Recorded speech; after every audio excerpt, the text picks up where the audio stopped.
Cēsu novads, līdzīgi kā Valmieras novads un arī Siguldas novada, atrodas Gaujas Nacionālā parka teritorijā.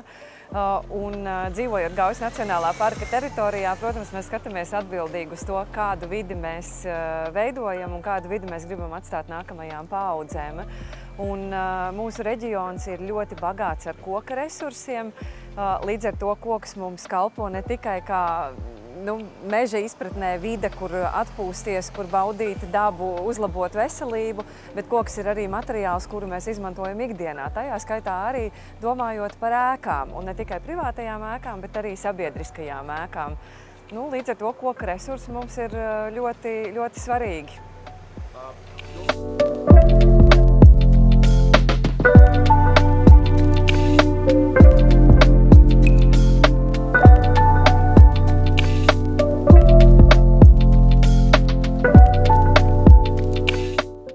Kā jau pareizi jūs teicāt, ja mēs skatāmies vēsturiski, tad mums ir ārkārtīgi daudz skaistu piemēru Cēsu novadā, kur vēl joprojām mēs mūsdienās varam baudīt to, ko senči būvēja no kokiem, kā piemēram Apšu baznīca vai Āraišu ezerpils rekonstrukcija, kas, protams, ir rekonstrukcija, bet kādreiz ir bijusi koka apbūve.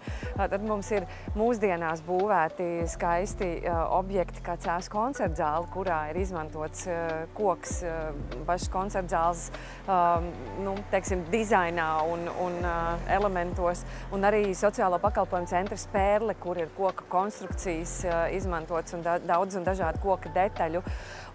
Jā, šī ēka, kas man ir aiz muguras, tā ir novada pašvaldības administratīvā ēka, un dotajā brīdī ēka ir tādā projektēšanas stadijā, domājot par energoefektivitāti, jo ēka ir veca, nesiltināta, bet vienlaicīgi arī domājot par kvalitatīvu, estētisku darba vidi un arī darba vidi, kura ir veselīga.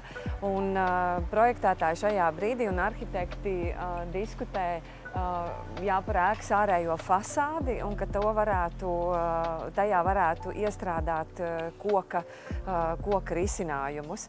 Tā kā arī jūs sakat pareizi, pasaulē mums ir ļoti, ļoti daudz piemēru tam, bet Latvijā sabiedriskajās ēkās koks nav ļoti daudz un plaši vēl izmantots. Kā mēs skatāmies uz šo, ka šis varētu būt labais piemērs. Privātais sektors ir teiksim, tāds progresīvāk domājošs šajā virzienā.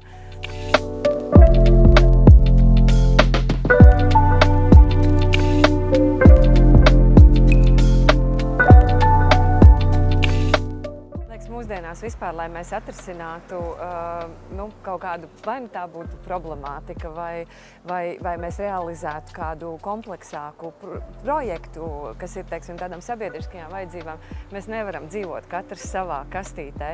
Mēs varam ļoti daudz ko mācīties viens no otra, tāpēc mums tāda izglītojoša pasākuma, kā darbnīcas, praktiskie semināri, konferences ir ļoti svarīga. Un būtiski ir, ka šajās konferencēs ir pārstāvēts galvenās iesaistās puses, kas ir ar tematu saistīts. Šajā gadījumā, ja mēs runājam par koka būvniecību, tad lai pie galda ir arhitekti, lai ir pilsētu plānotāji, lai ir vides speciālisti, lai ir, teiksim, sabiedrības pārstāvji, būvvaldes pārstāvji, ražotāji. Un man liekas, ka tad tas dialogs var būt pilnvērtīgs. Viens mēs iemācamies viens no otra ļoti daudz ko, otrs mēs varam pārņemt labās prakses, jo nekad mēs viena organizācija nezināsim tik daudz, cik 10 organizācijas sēžot pie galda kopā.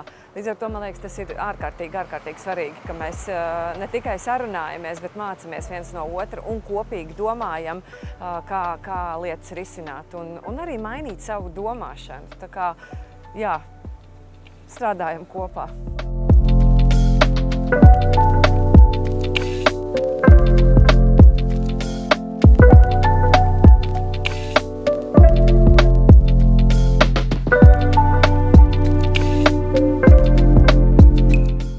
Labs jautājums, jā.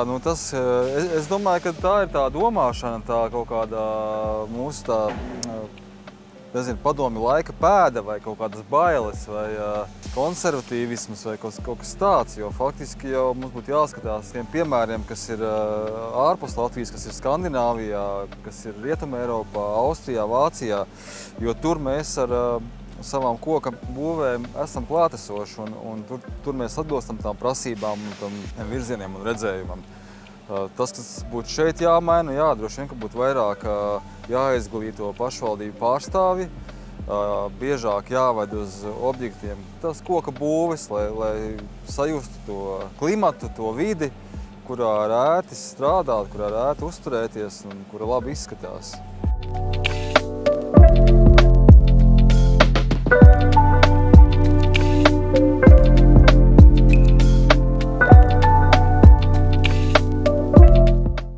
Šodien bija lieliska semināra diena Cēsu novadā. Noslēgums Doras fabrikā, kas ražo jau ļoti atpazīstamas pēc savas izskata frēzbaļķu mājas un ne tikai frēzbaļķu mājas.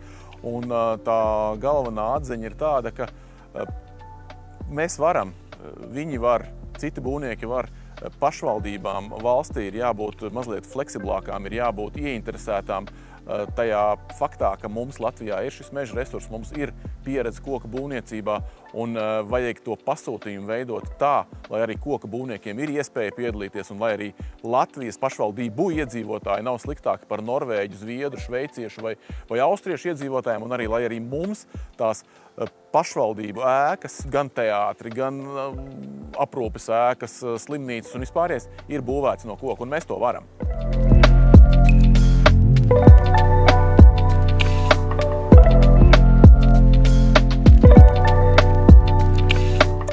Liels paldies Cēsu novadam, liels paldies Dorēm par to, ka mūs uzņēma, par to, ka izrunāja mūsu sāpīgās tēmas, viņu sāpīgās tēmas, par to, ka parādīja, kā mēs ražojam, ko mēs ražojam un kāpēc mēs ražojam.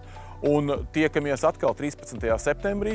Mēs šoreiz dodamies uz Ogres novadu, kur mēs būsim gan Ogres slavenajā koka bibliotēkā, gan arī dosimies tālāk uz Lielvārdi, kur ir uzbūvēts pilnīgi jauns bērndārzs no koka. Tikko pabeigts, šobrīd vēl tukšs un tīrs, kā reiz, lai varētu redzēt, kādi ir iespējami risinājumi mūsdienu Latvijā.